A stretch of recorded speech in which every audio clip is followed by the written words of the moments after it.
Hello everyone, welcome to Tech Tea with Ranjan, presented by Advait Education, ANJ Exams and powered by Gate Academy. इस session में लेके आता हूं हर बार आप सभी स्टूडेंट्स के लिए एक नई गवर्नमेंट जॉब वैकेंसी का पूरा डिटेल। तो उसी सीरीज को आगे बढ़ाते हुए देखते हैं कि आज की वैकेंसी कहां से आ रही है। So the vacancy today is coming right away from Rajasthan राज्य विद्युत उत्पादन निगम लिमिटेड।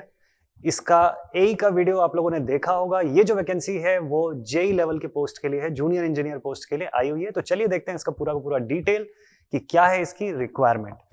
तो देखिए ये जो वैकेंसी है this is for junior engineer recruitment, junior engineer 1 में। इसके अलावा जूनियर केमिस्ट और इंफॉर्मेटिक्स असिस्टेंट की भी पोस्ट है, लेकिन मैं बेसिकली फोकस कर रहा हूं जूनियर इंजीनियर 1 पे। तो इसकी अगर बात करें तो देखिए ये जो वैकेंसी है ये एक्चुअल में कंबाइंड फॉर्म में जो राजस्थान स्टेट गवर्नमेंट की जो 5 पावर होल्डिंग जो कंपनीज है, जो पावर होल्डिंग कंपनीज का जो पूरा जो ग्रुप है उनकी तरफ से एक साथ निकली हुई है ये वैकेंसी। ठीक है, तो पावर होल्डिंग कंपनी के ग्रुप के बारे में आप देख सकते हैं कि ये कौन कौन सी कंपनीज की का यहाँ पे नाम लिखा हुआ है। ठीक है, तो आरवीयूएनएल हो गया, आरवीपीएन हो गया, जेवीवीएन हो गया, एवीवीएन हो गया और जेडीवीवीएन हो गया। ठीक है, तो इनके तरफ से ये वैकेंसीज आई हुई है, transmission distribution and generation companies of Rajasthan state. तो देखें इनके तरफ से क्या वैकेंसीज आई हुई, सबसे पहले डिटेल देखते हैं। तो जूनियर इंजीनियर के पोस्ट के लिए काफी अच्छी वैकेंसीज आई हुई है। नॉन टीएसपी एरिया के लिए जो अगर बात करें तो आप देख सकते हैं कि लगभग आरवीयूएन की तरफ से 245 है, आरवीपीएन की तरफ से 18 पोस्ट्स हैं, जेवीवीएन की तरफ से 115 और जेडीवीवीएन की तरफ से 118 पोस्ट हैं। लगभग आप देख सकते हैं 496 के आसपास की पोस्ट, यानी लगभग 500 के आसपास की पोस्ट तो यही आपको दिख जाएगी फॉर दिस। और इसकी फिर अलग अलग कैटेगरीज जो हैं अलग अलग कंडीशंस पे, वो आप देख सकते हैं कि हर कैटेगरी वाइज कितना पोस्ट का बाइफर्केशन हुआ है। ठीक है, तो for the electrical junior engineer electrical आप देख सकते हैं कि लगभग 496 पोस्ट तो यहीं पर दिखाई दे रही है आपको। ठीक है, आगे अगर देखें वो नॉन टीएसपी एरिया के थे और टीएसपी एरिया की तरफ से आप देखें तो फिर यहां पर आपको दिख जाएंगे लगभग ये भी 60s के आसपास तो जाएगा ही, ये भी 60s के आसपास की पोस्ट तो यहां पर भी आपको दिखी जाएगी। ठीक है, आरवीएन की 4 है पोस्ट, आरवीपीएन की 19 है, एवीवीएन की 43 और जेडीवीवीएन की टोटल 9 है।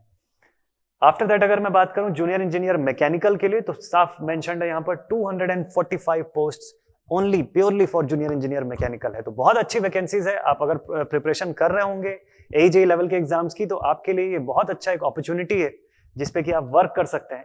तो 245 वैकेंसीज जो है वो सीधे सीधे है फॉर मैकेनिकल इंजीनियरिंग कैंडिडेट्स।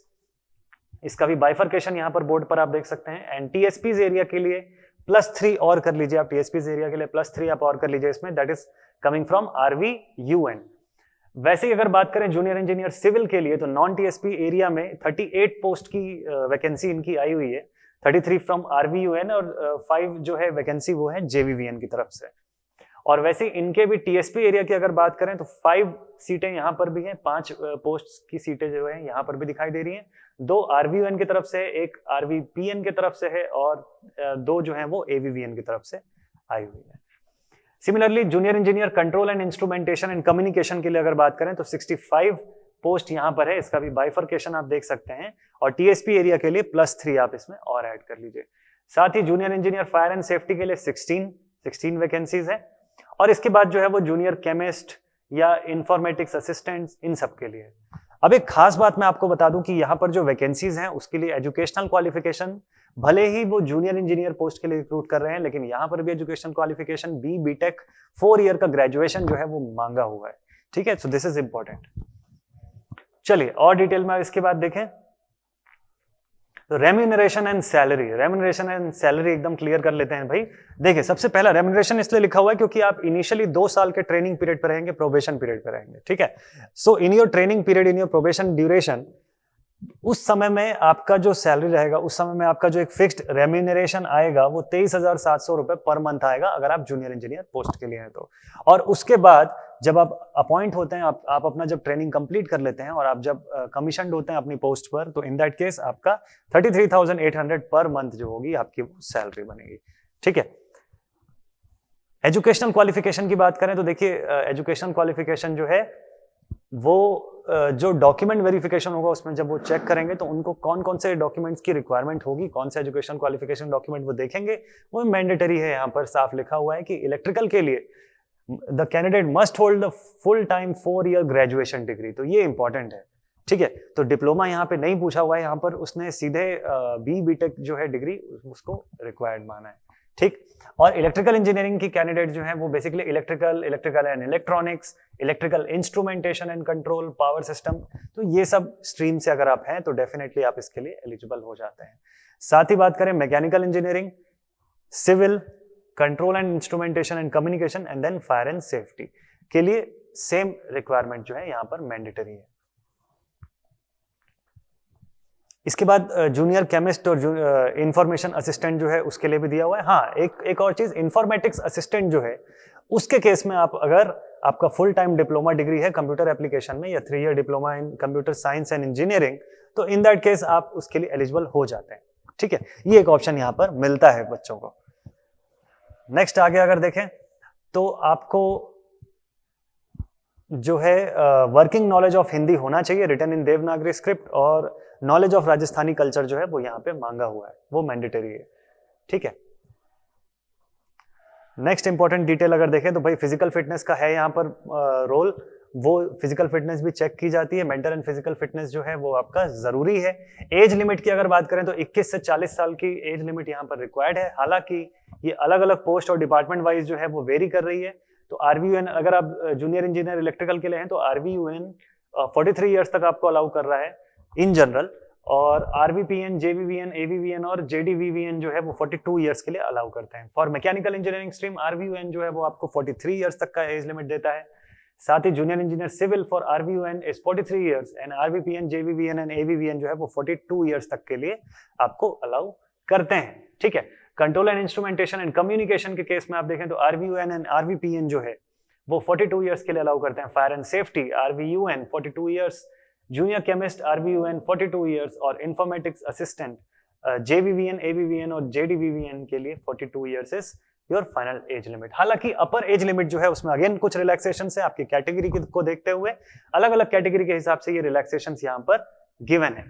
ठीक है, और इनके नॉर्म्स जो है वो यहाँ पर इन पॉइंट्स में एक्सप्लेन्ड है कि किन नॉर्म्स के हिसाब से वो रिजर्वेशंस प्रोवाइडेड होंगे बच्चों को। आगे अगर बात करें procedure for submitting the online application and depositing the application fees, तो इसकी जो वैकेंसी है इसका जो फॉर्म फिलअप जो है वो भी 24 फरवरी से शुरू हो रहा है, जैसे कि AE के लिए आपने देखा होगा, और 16 मार्च को ये एंड हो जाएगा इसका ऑनलाइन फॉर्म फिलअप। ठीक है, आपके पास ये 6 वेबसाइट्स हैं, इनमें से किसी पर भी जाके आप अपना फॉर्म फिलअप कर सकते हैं। ठीक है, अब आपका फॉर्म फिलिंग करने से पहले आपको क्या क्या डॉक्यूमेंट्स आपके पास होना चाहिए, ये इसकी एक पूरी लिस्ट है, आप इसको देख सकते हैं। ठीक है, इसकी पूरी लिस्ट है, इसमें हैंड रिटन डॉक्यूमेंट्स का होना जरूरी है। जो एक हैंड रिटन डॉक्यूमेंट पूछा, आपकी अपनी हैंड राइटिंग में होना चाहिए, थंब इंप्रेशन होना चाहिए, आपका फोटो, स्कैन सिग्नेचर्स, ये सब होना चाहिए, और इनके जो रिक्विजिट्स जो हैं वो भी साथ में दिए हुए हैं कि कितने साइज में आप इसको अपलोड करेंगे। ठीक है, ये इंपॉर्टेंट है क्योंकि आपकी वैलिडेशन के समय ये लोग ये काम आते हैं। नेक्स्ट, आप जो एप्लीकेशन फीस पे करेंगे वो जनरल कैटेगरी के अगर कैंडिडेट्स हैं या EWS के जिनकी फैमिली इनकम जो है वो 2.5 लाख से कम है, 2.5 लाख या उससे ज्यादा है, तो in that case they will be paying 1600 for the form, and जिनकी 2.5 लाख से कम है वो कैंडिडेट्स जो हैं 1400 इंक्लूडिंग GST पे करेंगे। ठीक है, तो पेमेंट ऑफ फी जो है प्योरली ऑनलाइन मेथड से, ऑनलाइन मोड ही है, उसके अलावा कोई अदर वो नहीं है।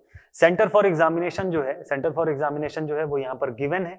ठीक है, तो आपको अपना सेंटर जो है वो चॉइस करने का ऑप्शन मिलेगा। हालांकि वो कोई गारंटी नहीं देता है कि आपका उसी सेंटर में होगा, but still you can choice the city of that examination centre. ठीक है, ये आपके पास चॉइसेस का रहता है। आफ्टर दैट जो आपका एग्जाम होता है, देखिए यहाँ पर जो गाइडलाइन दिया हुआ है, scanning and uploading of photograph, ये भी इंपॉर्टेंट है, इसको देखना है आपको ध्यान से।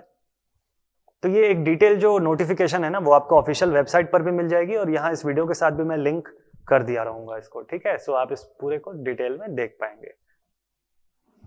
तो डॉक्यूमेंट्स का अपलोड होना प्रॉपर फॉर्म में जरूरी है, अदरवाइज क्या होता है कि जो डॉक्यूमेंट जो हमारा कैंसिल हो जाता है कई बार, वो इसी जो फॉर्म जो रिजेक्ट हो जाता है वो कई बार इस वजह से होता है। ठीक है, selection procedure and preparation of merit, तो यहाँ पर भी जो सिलेक्शन प्रोसीजर जो होगा वो किस चीज के ऊपर बेस्ड होगा भाई? कॉमन आपका एक रिटन एग्जाम होगा CBT, जो कि 2 घंटे ड्यूरेशन का होगा। ये 2 पार्ट में डिवाइडेड होगा। पहला पार्ट जो है आपका पार्ट A, वो किससे होल्ड करेगा, वो आपके इंजीनियरिंग के सिलेबस को होल्ड करेगा, ठीक है, जिसका कि वेटेज 60% का है, जबकि रिमेनिंग 40% जो है वो इन कैटेगरीज में डिवाइडेड है, जहां पे कि general reasoning, mathematics, general knowledge and everyday science, general Hindi और जनरल इंग्लिश का पार्ट होल्ड करेगा, ठीक है। रीजनिंग मेंटल एबिलिटी के लिए भी दिया हुआ है किस लेवल का होगा, मैथमेटिक्स का लिखा हुआ है क्लास 12th के लेवल का है, हिंदी और इंग्लिश जो है वो क्लास 10th के लेवल का हिंदी ग्रामर एंड लैंग्वेज का कंडीशन रहेगा, Hindi and English for both. और जनरल नॉलेज जब आप पढ़ेंगे तो डेफिनेटली थोड़ा सा आपको राजस्थान का जीके जो है, करंट अफेयर जो है, उसको ज्यादा स्ट्रेस देके पढ़ने की नीड रहेगी।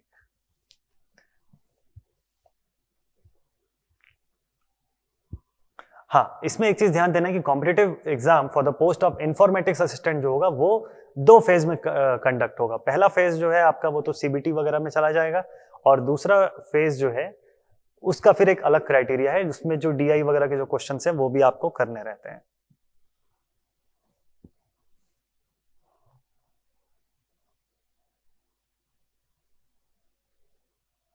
ठीक है, after that next important thing is, ये क्राइटेरियाज यहां पर समझाया हुआ है कि कौन कौन सी कंडीशंस है जो आपको मैच होनी चाहिए, ठीक है, जिसके ना होने पर आपका फॉर्म जो है वो रिजेक्शन के लिए जा सकता है।